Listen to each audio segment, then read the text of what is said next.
On December 1st, 2015, Renton Prep got assigned a project called the Gingerbread Man Trap Project.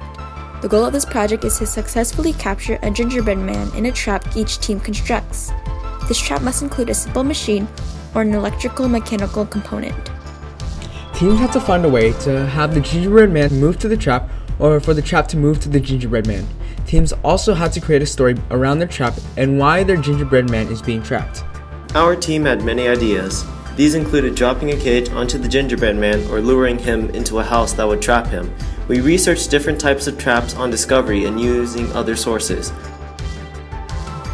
What we ultimately ended up deciding on was that the gingerbread man would step on a pressure plate made of foil, which would cause an Arduino to start a motor that would drop a cage onto him. An Arduino is a circuit board. You can program it to do certain things based on how it receives input and telling it what to output. In our circuit, we have a switch pin and a motor pin. A switch is something that completes a circuit so that electricity can flow. We used foil as a switch so when they came into contact, the circuit would close. We used this as a pressure plate and put it under our cardboard balcony and connected it to our Arduino. When our switch pin connected to the ground and 5-volt pin on our Arduino gets information that the switch turned on and the circuit closes, a signal is sent through our motor pin into a transistor which splits the current, one current into the ground and one current to the motor. Before the wire reaches the motor, it goes through a diode. A diode makes sure that electricity can only flow in one direction. This ensures that possible energy produced by the motor cannot flow back into our circuit to damage it.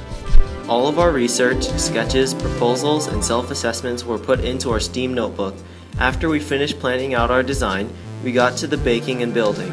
On Friday, December 4th, our team spent our time learning about and programming the Arduino, as well as documenting. The next day, our team baked and constructed our gingerbread house and gingerbread man out of architectural dough and royal icing. The gingerbread house we made was 6x6 and by 9, while the balcony was 6x6x6. While the pieces of the house were baking, they were bent around the corners and the sides weren't straight.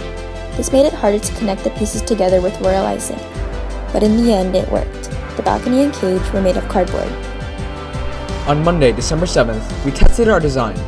There were problems with the Arduino, as it would turn on and off. Eventually, we found out that the battery had died.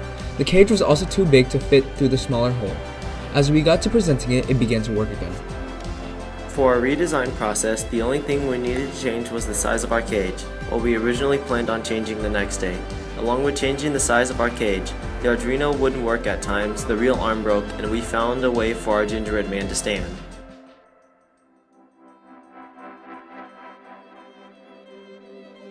After redesigning, it ended up being able to work by the end of the time given.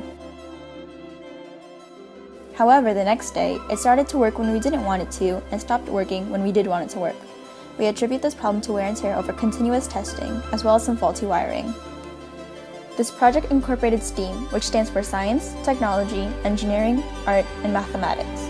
This project incorporates science by using simple machines along with testing, failing, and retesting phases. The technology incorporated in this project includes the wiring and use of an Arduino, as well as research of these topics. The Arduino also incorporates the aspect of engineering. The art incorporated in this project is the drawing and sketching of blueprints. Math was incorporated through the coding as we use symbolic logic. If the current is on, then we turn off the motor. Otherwise, we keep the motor on. We learned many things from this project, such as how to wire an Arduino, learning how to code it to spin a motor, and how to mold and bake gingerbread to create the house. But we also learned how we should keep trying regardless of how many failures there are. We learned how to work under constraints such as time and materials which will occur in the outside world.